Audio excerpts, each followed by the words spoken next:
Bonjour à tous. Dans la vidéo d'aujourd'hui, je vous propose de lire avec vous un article du site internet The Conversation qui s'intitule Réindustrialisation, comment impliquer les multinationales françaises. Cet article est du 16 janvier 2022. Il s'agit d'une interview de Vincent Vicard, adjoint au directeur du Centre d'études prospectives et d'information internationale, CEPI, dont nous avons déjà parlé à plusieurs reprises, du CEPI, évidemment, puisque j'ai commenté plusieurs articles issus du CEPI. Je vous renvoie à mes vidéos précédentes. Et Vincent Vicard, adjoint au directeur du CEPI, est lui-même interviewé par Isabelle Bensidoun, économiste, et elle-même adjointe au directeur du CEPI. Nous l'avions déjà vu, Isabelle Bensidoun, enfin nous avions parlé d'elle, lors d'une précédente d'une précédente interview où elle questionnait une autre de ses collègues. Donc, je commence la lecture de l'article. Le tissu économique français se caractérise par le poids de ces grandes firmes internationales qui ont davantage délocalisé leur production à l'étranger ces dernières années que leurs homologues européennes. Comment, dès lors, les associer au mouvement de réindustrialisation souhaité par les pouvoirs publics? Vincent Vicard, adjoint au directeur du Centre d'études prospectives et d'information internationale, CEPI, détaille les leviers à disposition en répondant aux questions d'Isabelle Bensidoun, économiste et elle-même adjointe au directeur du CEPI.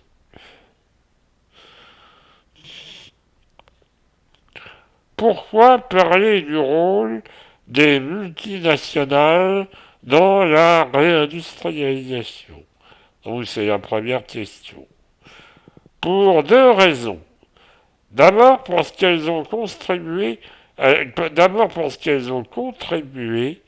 à la désindustrialisation française des dernières décennies. Ensuite, parce qu'elles représentent une spécificité et un atout de l'économie française. Les évolutions des 2 dernières décennies le montrent bien.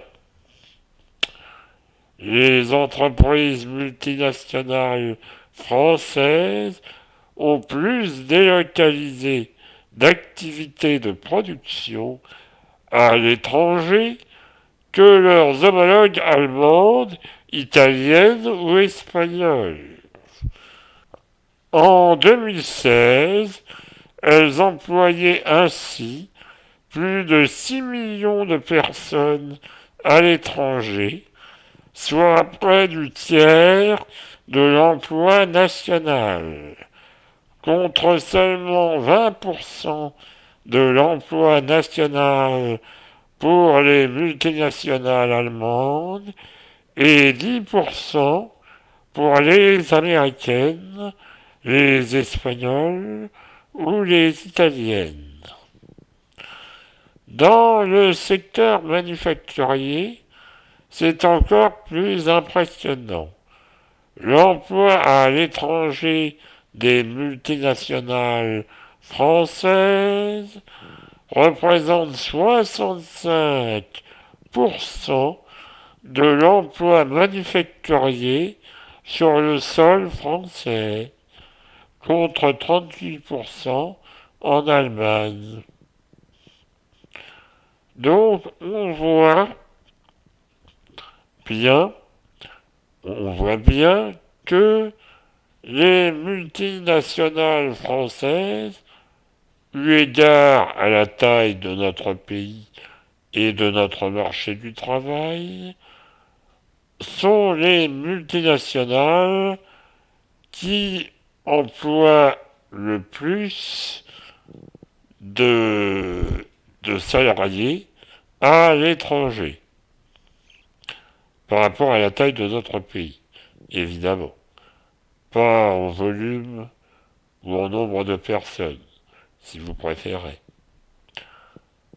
Pourtant, si le site France a largement été déserté par les multinationales françaises pour leurs activités de production, elles affichent une bonne performance à l'échelle mondiale par rapport à leurs concurrentes européennes. On retrouve dans, on retrouve ainsi 31 entreprises françaises dans le classement Fortune des 500 plus grandes entreprises mondiales, soit plus que l'Allemagne, 20, malgré une économie plus grande, que le Royaume-Uni, 17, ou que l'Italie, 6.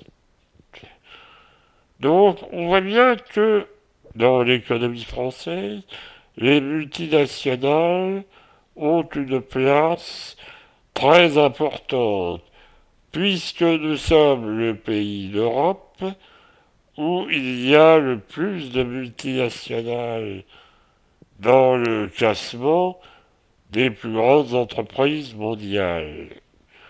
Ce qui explique aussi, en grande partie, le fait que les multinationales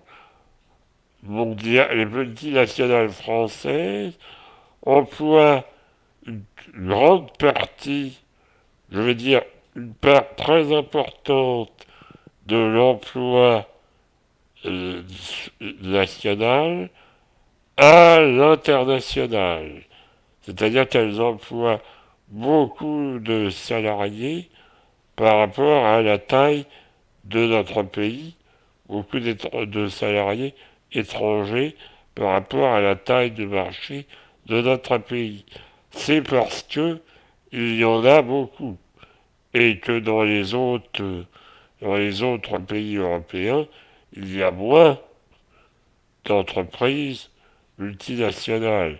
C'est structurel, c'est une spécificité française, au niveau européen évidemment. Ces entreprises à la pointe mondiale dans leur secteur constituent l'une des caractéristiques de l'économie française. C'est ce que je viens de dire. Et sont autant d'atouts pour les politiques de réindustrialisation sur le sol français en traçant à gros traits les atouts des économies nationales. On pourrait dire que là où l'Allemagne a ses entreprises de taille intermédiaire du Mittelstand, l'Italie ses régions, les États-Unis leur esprit d'entreprendre, la France a ses grandes entreprises multinationales. Donc on voit que c'est une spécificité française. Mais ces entreprises ne sont-elles pas parties à l'étranger parce que le coût du travail en France était trop élevé? En partie, mais en partie seulement. Les divergences de coût du travail entre la France et l'Allemagne, notamment sur la première décennie de la zone euro, ont certes joué un rôle, mais elles ne permettent pas d'expliquer l'ampleur de leurs implantations à l'étranger. Surtout, beaucoup a déjà été fait ces dernières années pour rétablir un environnement de coûts de production sur le territoire français favorable aux entreprises. En 2019, les coûts unitaires du travail relativement à l'Allemagne étaient ainsi revenus à leur niveau de 2001, comme on peut le voir sur le graphique ci-dessus.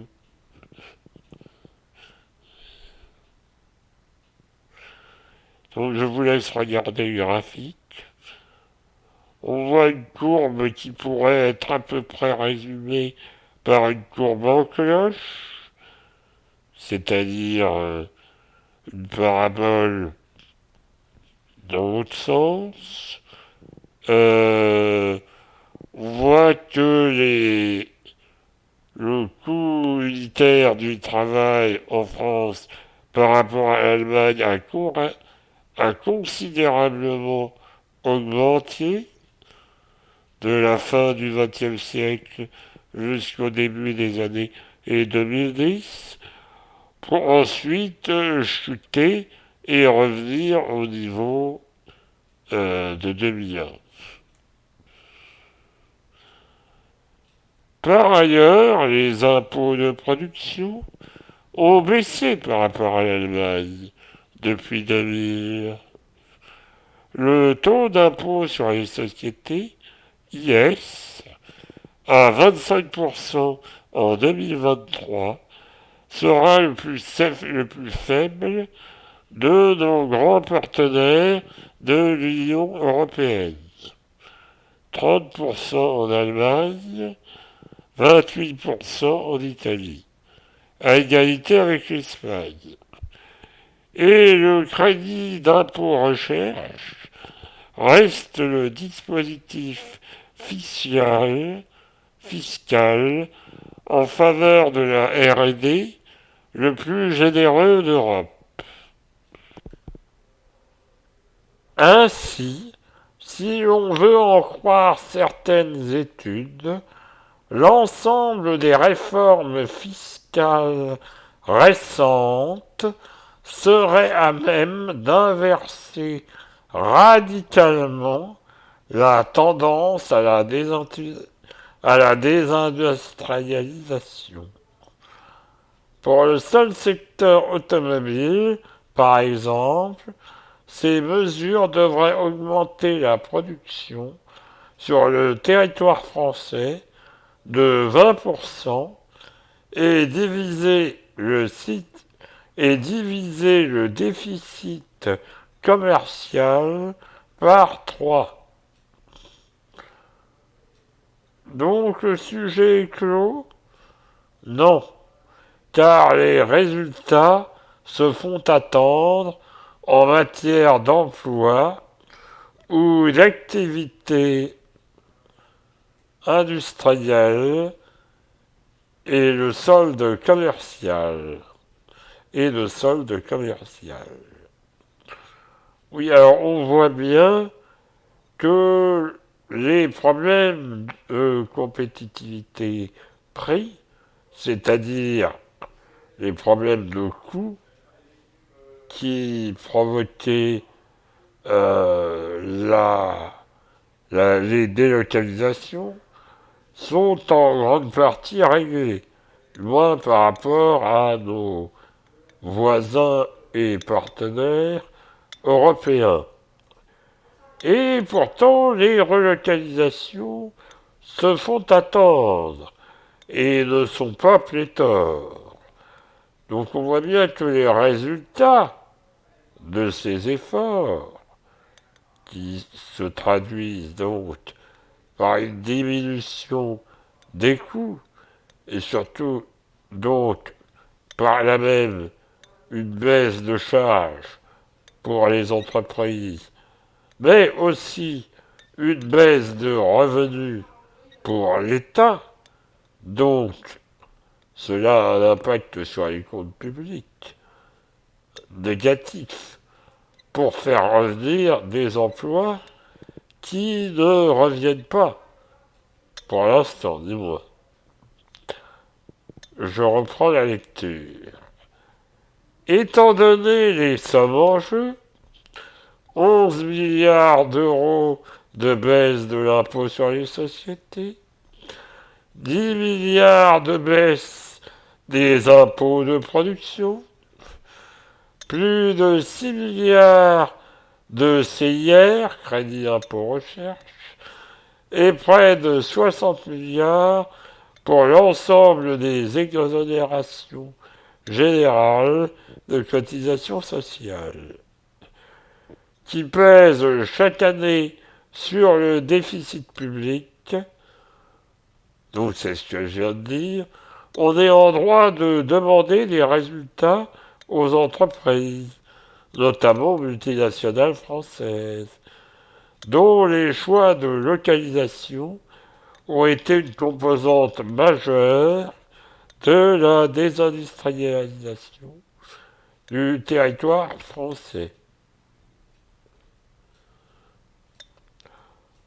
Comment alors aller plus loin pour inciter les multinationales à réinvestir en France? Certains concluent de l'internationalisation des multinationales françaises qu'il faudrait réorienter les aides fiscales en faveur des petites et moyennes entreprises, plus ancrées sur le territoire, enfin au territoire. On peut en effet notamment questionner l'utilité de subventionner par le crédit impôt recherche la R&D, recherche et développement, réalisée en France par des entreprises qui l'appliqueront ensuite à une production à l'étranger. Cela n'implique pas nécessairement d'exclure des aides publiques les entreprises multinationales, mais d'en exiger ou de créer les conditions de contrepartie pour le territoire en matière de création d'activités ou d'emplois manufacturés et d'assiettes fiscales notamment. Pour cela, l'État dispose de plusieurs leviers d'action, même si elles ont une large partie de leurs activités à l'étranger. Les multinationales françaises bénéficient en effet des services de l'État, des services diplomatiques par exemple, lorsque le besoin s'en fait sentir pour leurs filiales à l'étranger. Soutien d'autant plus important aujourd'hui dans un environnement international plus délicat sur un plan géopolitique qu'il y a quelques années et qui devrait le rester. Soutien public également en cas de crise économique, dont l'importance a bien été démontrée ces derniers mois.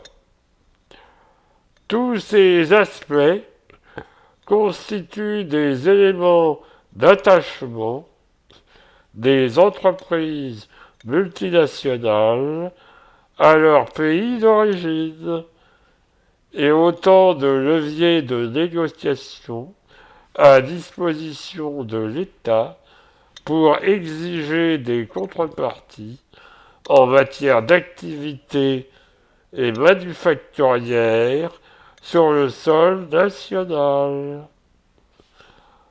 Au-delà de telles actions volontaristes de l'État, il s'agit d'ancrer davantage les grandes entreprises à leur territoire d'origine. D'abord en favorisant leur insertion dans les écosystèmes locaux d'entreprise, en renforçant par exemple les dispositifs visant à créer des interactions entre acteurs locaux et petites et grandes entreprises au niveau des territoires, comme les pôles de compétitivité ou la politique territoire d'industrie. Ensuite, en agissant directement sur leur gouvernance. De ce point de vue, la comparaison avec l'Allemagne est éclairante. Les sièges des grandes entreprises allemandes étant davantage répartis sur le territoire. Les décideurs sont plus proches des activités de production. Par ailleurs, la codétermination allemande réserve la moitié des sièges dans les conseils de surveillance aux représentants des salariés. Deux spécificités qui ont favorisé le maintien outre-Rhin des activités de production et sur lesquelles il est possible de se rapprocher de notre voisin allemand en augmentant la part des représentants de salariés pour se rapprocher de la moitié des sièges dans les conseils d'administration notamment. Alors que le sujet de la réindustrialisation semble s'imposer dans la campagne présidentielle, il s'agit de ne pas se tromper de diagnostic. Pourquoi beaucoup a déjà été fait pour améliorer la compétitivité coût française. Il est donc maintenant nécessaire d'interroger à la fois les moyens d'action publique utilisés et leurs limites pour les adapter aux spécificités de l'économie française d'aujourd'hui. Cet article est publié dans le cadre de la série du CEPI, l'économie internationale en campagne, un partenariat CEPI, The Conversation. Alors, que peut-on conclure de cela? Eh bien, que pour relancer l'économie, il faut aussi aider les petites et moyennes entreprises, qui, elles, n'ont pas forcément les moyens juridiques et budgétaires, financiers, je veux dire, de délocaliser, et qui, elles, sont restées. D'autre part, concernant les multinationales, il faut faire un peu de lobbying, je veux dire un peu de pression politique sur les entreprises multinationales que l'on aide beaucoup, notamment d'un point de vue diplomatique. D'autre part, Au niveau de la gouvernance des entreprises, il est nécessaire aussi d'agir. Notamment, c'est dit dans l'article, au niveau de la représentativité des salaires, des salariés, pardon, au niveau de la représentativité des salariés. On voit que dans les conseils d'administration des grandes entreprises allemandes, les salariés représentent la moitié des sièges, alors qu'en France, les salariés sont rarement présents dans les conseils d'administration des entreprises. Du coup, ils ne peuvent pas défendre leurs intérêts, alors qu'en Allemagne, ils le peuvent. En France, ce sont les représentants des actionnaires qui sont représentés dans les conseils d'administration. Ils ne servent que l'intérêt des actionnaires, pas l'intérêt des salariés. Donc on voit bien que la participation des salariés à la gouvernance des entreprises est un enjeu majeur si l'on veut éviter les délocalisations. Voilà, je vous remercie de votre attention. Je vous invite à liker, partager, commenter la vidéo et à vous abonner à la chaîne si ce n'est déjà fait. Merci beaucoup encore une fois de votre attention. Au revoir et à bientôt.